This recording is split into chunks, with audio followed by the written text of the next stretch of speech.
Sir hi sir. చెప్పండి. Sir మీ పేరు? Ravikumar. Sir ఏపీలో ఎలక్షన్స్ అయితే స్టార్ట్ అయిపోయినాయి. ఒక పక్కన ఎన్డీఏ కూటమి కలిపి వస్తున్నారు, ఒక పక్కన జగన్మోహన్ రెడ్డి సింగిల్గా వస్తున్నారు. 5 సంవత్సరాల పరిపాలన చూసుకుంటే జగన్మోహన్ రెడ్డి సంక్షేమ అభివృద్ధి గురించి మీరు ఏం చెప్తారు?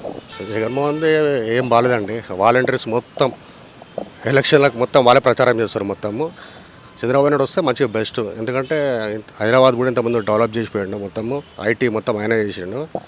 ఆయన ఉంటే అడ్మినిస్ట్రేషన్ 100% పర్ఫెక్ట్ నడుస్తుంది. జగన్మోహన్ రెడ్డి గారికి అనుకూలంగా ఉన్నాయి కదా సార్, దీని గురించి ఏం చెప్తారు? సర్వేలు చెప్తే లాస్ట్ మూమెంట్లో వచ్చేది చంద్రబాబు నాయుడు వస్తాడు. ఒకటి రావు సార్ వైసీపీ కంటే యాక్చువల్లీ అక్కడ నాకు ఎన్ని సీట్లు మొత్తం తెలియదు, చెప్తే అనమాట చెప్తాను నేను. వైనాట్ 175 అంటున్నారు కదా సార్, వాళ్ళు అంత రాదు కానీ ఆయన మెజార్టీ కూడా రాదు.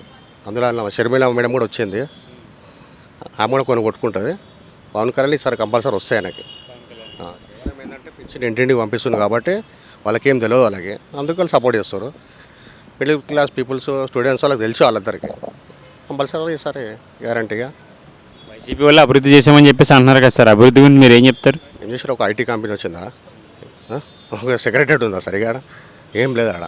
3 రాజధాని విషయంలో మీరు ఏకీభవిస్తారు సార్? యాక్చువల్గా రాజధాని విజయవాడలో ఉండాలి.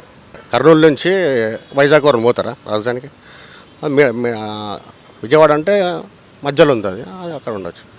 రీసెంట్గా జగన్మోహన్ రెడ్డి మీద దాడి జరిగింది సార్ గులకరాయితో. లాస్ట్ టైం కోడికత్తి దాని గురించి తెలంగాణ మాది. లోకేష్ గారు మంగళగిరి నుంచి ఈసారి విజయ అవకాశాలు ఉన్నాయంటారు సార్? ఆయన కొన్ని ఈసారి మంచిగా వర్క్ చేస్తున్నాను. ఆయన ఇప్పుడైతే ఈసారి మార్పు వస్తుందని కోరుకుంటున్నారా? 100% చంద్రబాబు నాయుడు వస్తాడు, మార్పు వస్తుంది. సార్ మీ పేరు? కరుణాకర్ అండి. సార్ ఏపీలో అయితే ఎలక్షన్ స్టార్ట్ అయిపోయినాయి, ప్రచారం అయితే ఎవరు తగ్గట్లేదు. ఒక పక్కన ఎన్డీఏ కూటమికి వస్తున్నారు, టీడీపీ, జనసేన, బీజేపీ. జగన్మోహన్ రెడ్డి గారు సింగిల్గా వస్తున్నారు, సింహంలా అంటున్నారు. ఆయన 5 సంవత్సరాల పరిపాలన అభివృద్ధి చూసుకుంటే మీరు ఏం చెప్తారు? ఓవరాల్గా చూస్తే నాకు తెలిసినంత వరకు అయితే పరిపాలన మంచిగా ఉంది అని అంటున్నారు.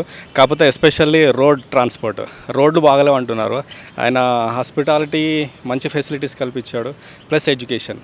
ఈ వీటి మీదనే ఫోకస్ చేశాడు కాబట్టి ఆయనే సీఎం అవుతాడు అనేటువంటి ఉద్దేశం నాది. మరి సర్వేలన్నీ టీడీపీకి అనుకూలంగా ఉన్నాయి, అది అనుకూలంగా ఉన్నాయని చెప్పేసి ప్రజలు అంటున్నారు. బట్ సర్వే నిజమవుతుంది అంటున్నారు కొంతమంది. సర్వేలు అన్నీ నిజం కావు, కాకపోతే ఇంటర్నల్గా టీడీపీ మీద, జనసేన మీద అభిమానం ఉన్నా కానీ ఓవరాల్గా చివరికి వచ్చేసరికి జగన్కే ఓటేస్తారనేటువంటిది నా అభిప్రాయం. 3 రాజధాని విషయంలో మాట ఇచ్చి ప్రామిస్ చేసి మాట తప్పేశారని చెప్పేసి అంటున్నారు, మీరు ఏం చెప్తారు? 3 రాజధానులు అంటే అందరికీ అవైలబుల్గా ఉండాలనేటువంటి ఉద్దేశంతో ఆయన 3 రాజధానులు అన్నాడు. సో ఎక్కడ ఉన్నా కానీ ఒక సింగిల్ రాజధాని అయినా కానీ అందరికీ అవైలబుల్గా ఉంటేనే మంచిది అనేటువంటిది నా ఉద్దేశం అన్నమాట. పవన్ కళ్యాణ్ గారు పిఠాపూర్ నుంచి పోటీ చేస్తున్నారు, ఆయనకి ఎంత మెజార్టీ రావచ్చు? సరే ఎమ్మెల్యే గెలిచే అవకాశాలు ఉన్నాయంటారు? మెజారిటీ గెలవచ్చు, కానీ మెజారిటీ అనేటువంటిది తక్కువ మెజారిటీతో గెలుస్తాడనేటువంటిది నా ఉద్దేశం అనమాట. ఎందుకనంటే అక్కడ ఏంటిది అది వైఎస్ఆర్ పార్టీ వాళ్ళకే ఎక్కువగా ఆమె లోకల్ క్యాండిడేట్ అయి ఉంటుంది. తర్వాత ఈయన ఎప్పుడు చూసినా హైదరాబాద్లోనే ఉంటాడు. సో కాబట్టి ఎక్కువ ప్రియారిటీ వైఎస్ఆర్కే ఇచ్చేటువంటి అవకాశం ఉంటుందన్నమాట లోకల్ ప్రజలు. అలాగే వైసీపీలో కొంతమంది ఫైర్ బ్రాండ్స్ ఉన్నారు సార్, మన కొడాలి అని చూసుకోవచ్చు, పెర్ని నాని, అంబటి రాంబాబు, అనిల్ కుమార్ యాదవ్, రోజా. సార్ వీళ్ళ రాజకీయ భవిష్యత్తు ఎలా ఉండబోతుంది సార్? గెలిచే అవకాశాలు ఉన్నాయా?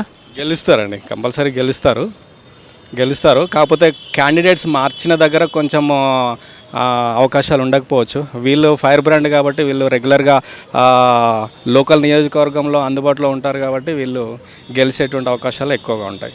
లోకేష్ గారు మంగళగిరి నుంచి పోటీ చేస్తారు. గత ఎన్నికలతో కంపేర్ చేసుకుంటే ఇప్పుడు చాలా చేంజ్ వచ్చింది. ఆయన ప్రత్యర్థులతో కూడా కొంచెం గట్టిగా తీయడానికి సమాధానం చెప్తున్నారు. ఆయన విజయ అవకాశాలు ఎలా ఉన్నాయి?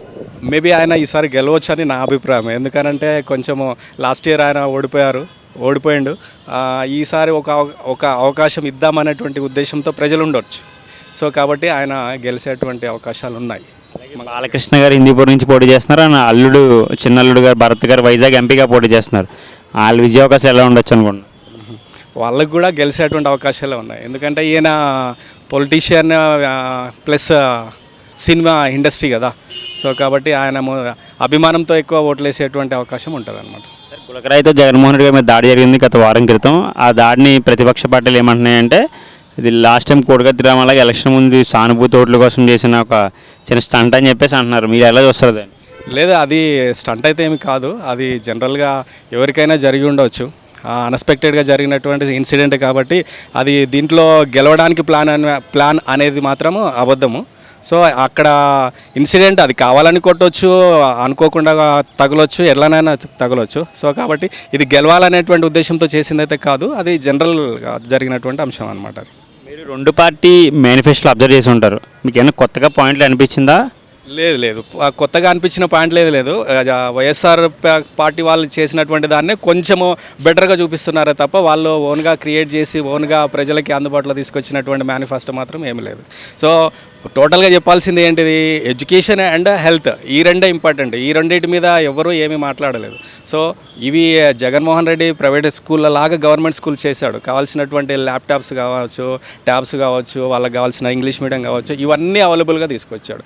దీనిపై వీళ్ళు కొత్తగా చేసినటువంటి మేనిఫెస్టో అయితే ఏం లేదు ఎడ్యుకేషన్ మీద. సో కాబట్టి ఆయనకే పిల్లలు చెప్తారు, కాలేజీ పిల్లలు చెప్తారు, స్కూల్ పిల్లలు చెప్తారు, వాళ్ళ ఇంట్లో మోటివేట్ చేస్తారు, అన్ఎడ్యుకేటెడ్ పీపుల్ని, అన్ఎడ్యుకేటెడ్ పేరెంట్స్ని వాళ్ళు మోటివేట్ చేస్తారు. వాళ్ళకి అమ్మఒడి కావచ్చు, ఇంకా ఈ స్కూల్ ఎడ్యుకేషన్ కావచ్చు, అవన్నీ కూడా వాళ్ళకి ఫేవర్గా జరిగాయి. కాబట్టి వాళ్ళు కాకపోయినా పిల్లలకి లేకపోయినా వాళ్ళ తల్లిదండ్రులను ఏంటిది మోటివేట్ చేసి వైఎస్ఆర్ కాంగ్రెస్ పార్టీకే ఎక్కువ అవకాశాలు ఉంటాయనేటువంటిది నా ఉద్దేశం. వైసీపీకి ఎన్ని సీట్లు రావచ్చు సార్? మేబీ రావచ్చు, అంటే 75 రాదు, కాకపోతే గెలుస్తాడు, సీఎం అవుతాడు.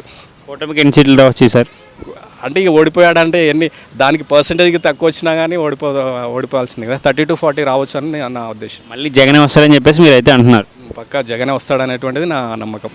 Sir hi sir. Hi sir, చెప్పండి. సార్ మీ పేరు? నా పేరు మసూద్ రెడ్డి. సార్ ఏపీలో ఎలక్షన్స్ అయితే స్టార్ట్ అయిపోయినాయి, ఎవరి మట్టుకి వాళ్ళ ప్రసారం తగ్గట్లేదు. ఒక పక్కన ఎన్డీఏ కూటమికి వస్తున్నారు, ఒక పక్కన జగన్మోహన్ రెడ్డి సింగిల్గా వస్తున్నారు. మనకి 5 సంవత్సరాల పరిపాలన చూసుకుంటే సంక్షేమం అభివృద్ధి గురించి మీరు ఏం చెప్తారు? జగన్ గారు బాగానే చేశారు, మరి వీళ్ళు కూడా అదే చేస్తూ ఉంటారు. మరి జనం ఎవరు నమ్ముతారు? ఆల్రెడీ వచ్చే పథకాలు కొనసాగిస్తామని జగన్ గారు చెప్తున్నారు. మరి ఈయన కొత్త ఇస్తానంటున్నాడు. మరి జనాలు ఇప్పుడు ఉన్నాయి రన్ అయితే మంచిది కదా, మరి కొత్తవి ఎందుకు? విద్య వైద్యం అన్నీ బాగానే ఉన్నాయి జగన్ గారి ద్వారా. మరి చంద్రబాబు నాయుడు కూడా అదే అంటున్నారు. దానికి ఎలక్షన్స్ మాత్రం బాగా హీట్గానే ఉన్నాయి. మరి జగన్ చెప్పింది జనాలు నమ్ముతారు, మరి చంద్రబాబు గారు చెప్పింది నమ్ముతారో నమ్మరు జనాలకి తెలియాలి. ఆ 3 క్యాపిటల్స్ విషయంలో ప్రామిస్ చేసి మాట తప్పేసని చెప్పేసి అంటున్నారు కదా సార్. ప్రతిపక్షాలు విమర్శిస్తున్నాయి, సామాన్య ప్రజలు కూడా విమర్శిస్తున్నారు. క్యాపిటల్ లేని రాజధానిగా 3 క్యాపిటల్స్ అంటే ముందు అసలు స్పెషల్ స్టేటస్ ఇవ్వలేదు కదండి. ఏపీకి ఇస్తే కదా, సెంట్రల్ గవర్నమెంట్ ఇవ్వలేదు. అంతకుముందు 2014లో గెలిచారు, అప్పుడు కూడా ఇవ్వలేదు స్పెషల్ స్టేటస్, ఇప్పుడు కూడా ఇవ్వలేదు. అసలు దాని గురించి చెప్పలేదు. ఏపీకి లబ్ధి పొందే ఏవి చెప్పట్లేదు కదా వీళ్ళు, కూటమి వాళ్ళు చెప్తే కదా జనాలు నమ్మేది. టీగా ఒక చోట క్యాపిటల్ పెట్టడం అంతకంటే పిచ్చి పని ఇంకోటి లేదు. హైదరాబాద్లో చేసిన పని అదే కదా, జగన్ గారు చెప్పేది అదే కదా. 3 చోట్ల అభివృద్ధి చేస్తామంటున్నారు కదా, అది కూడా జనాలు ఆలోచించాలి కదా. మళ్ళీ హైదరాబాద్ పరిస్థితులు రాకూడదు కదా. వైజాగ్లో ఆల్రెడీ వైజాగ్ గురించి స్పెషల్గా చెప్పగలదు. ఆల్రెడీ అభివృద్ధి చెందిన వైజాగే సార్. బట్ అక్కడ రుషికొండ కూల్చేసి ప్యాలెస్ కట్టుకున్నామని చెప్పేసి అంటున్నారు కదా. కొండల మీద హైదరాబాద్ కొండలన్నీ ప్యాలెస్లే కదా, హైదరాబాద్లో ఉన్నాయండి. మరి రుషికొండ ప్యాలెస్ ఎట్ అవుతుందండి? వైజాగ్ ఏపీకి ఒక అసెట్ లాంటిది. దాని మీద తక్కువ పెట్టుబడితో వైజాగ్ని డెవలప్ చేసుకోవచ్చు. అది మంచి పద్ధతే కదా. అది ఎందుకు ఆ సైడ్ ఆలోచించట్లేదు?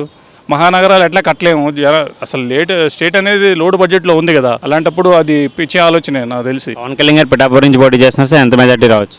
పవన్ కళ్యాణ్ అసలు సినిమా యాక్టర్ అంతే అండి. పవన్ కళ్యాణ్ రాజకీయాలు పనికిరాడు. అతను ఏం మాట్లాడుతున్నాడు, అంత మనిషి ఒక మీ సీమను పట్టుకొని ఆ స్థాయిలో మాట్లాడకూడదు, తప్పది. అసలు అంత కుళ్ళు ఎందుకు మనిషికి? జనాలు నమ్మితే ఓట్లు వేస్తారు నీకైనా. నువ్వు ఈ విధంగా జగన్ తిడితే నీకు ఓట్లు పడవు కదా.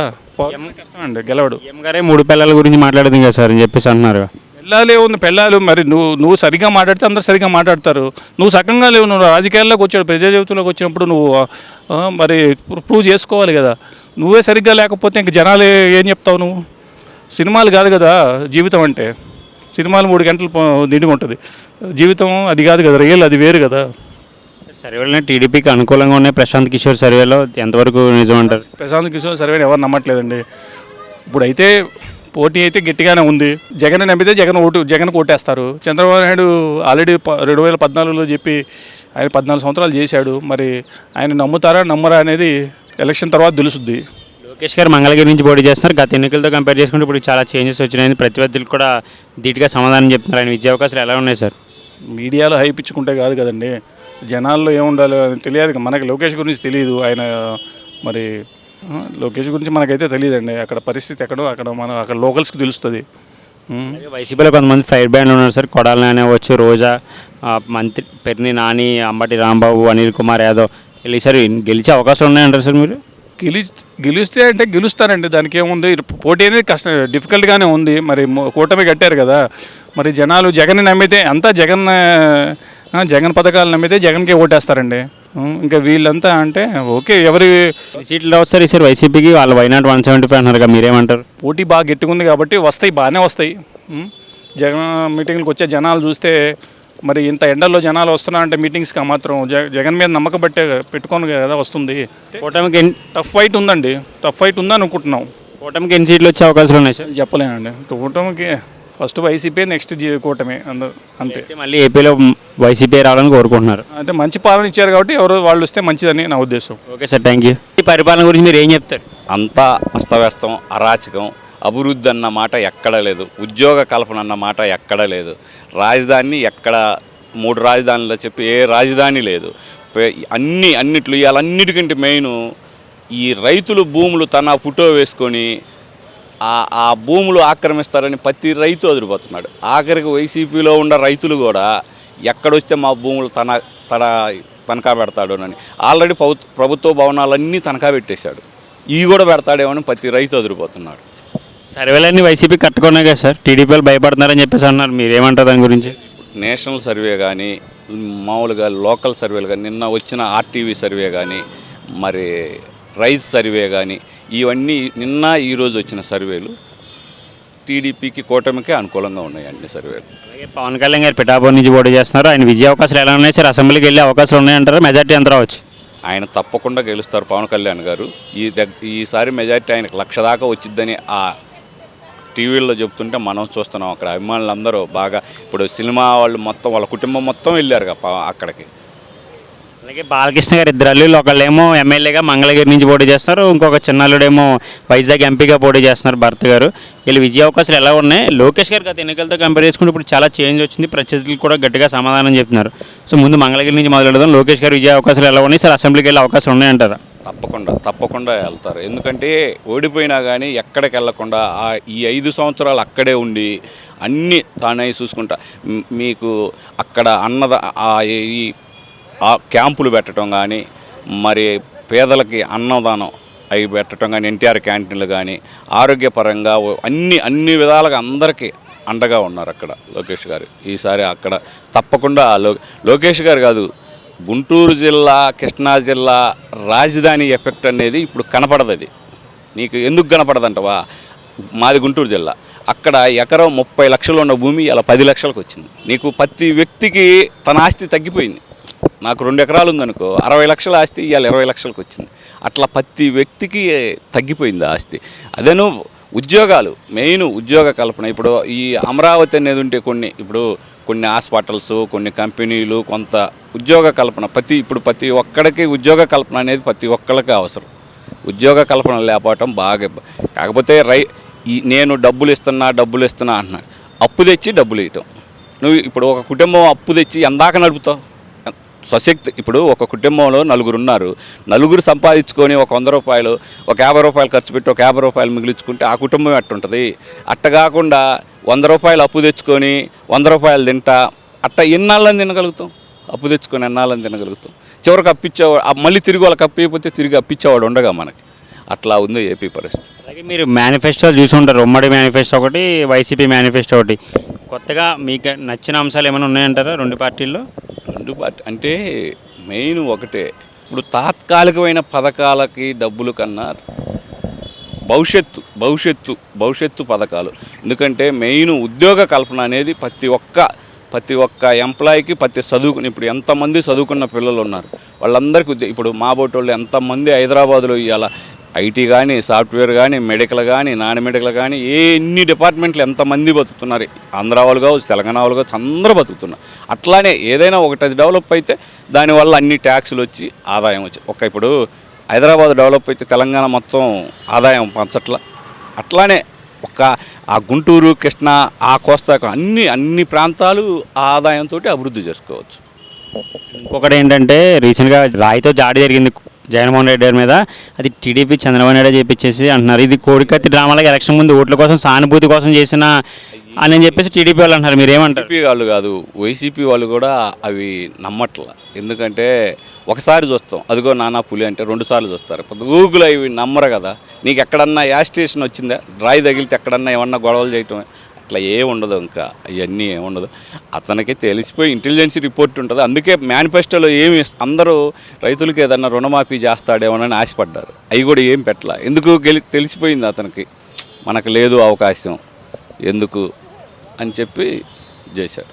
అలాగే ఈసారి వైసీపీ పార్టీకి ఎన్ని ఓట్లు రావచ్చు? అలా వైనాట్ 175 అంటారు కదా, మీరేమంటారు?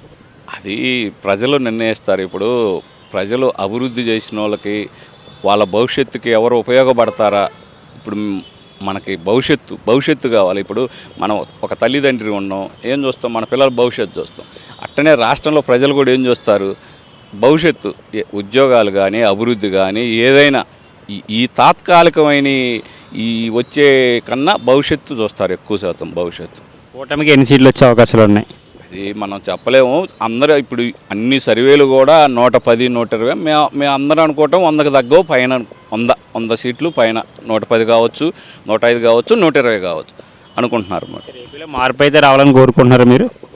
తప్పకుండా ప్రతి వాళ్ళు వైసీపీలో ఉన్న వాళ్ళు కూడా తప్పకుండా మార్పు రావాలని కోరుకుంటున్నారు. Sir good evening sir.